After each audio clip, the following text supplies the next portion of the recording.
මම දැක මේ ළඟදී වීල් එක ගහලා තියෙනවා පිටිපස්සේ මෙන්න මෙහෙම. මේ මට මම වෙන්න මේ හොඳටම ඇති. මට ඌ වෙන්න තව ටිකක් මදි. හරිද?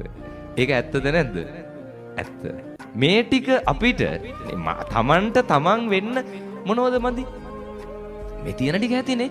මේ ටික ඇති තමන්ට තමන් වෙන්න. ප්‍රශ්නේ තියෙන්නේ කොතනද?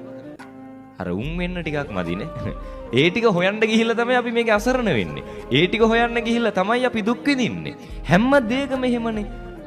ගෙදර වුණත් වේවා, කන කෑමක වුණත් වේවා, අඳින ඇඳුම වුණත් වේවා, තමන්ගේ පෙනුම වුණත් වේවා, හැම දෙයකම ඇයි අපි විඳවන්නේ?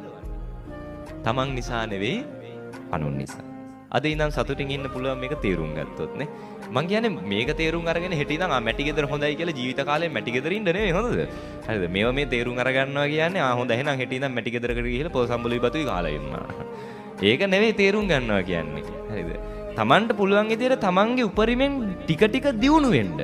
හැබැයි විඳවන්න එපානේ. මැටි ගෙදර වුණත් විඳවන්න එපා. පුළුවන් විදියට හිමීට දියුණු වෙන්න. පැහැදිලිද?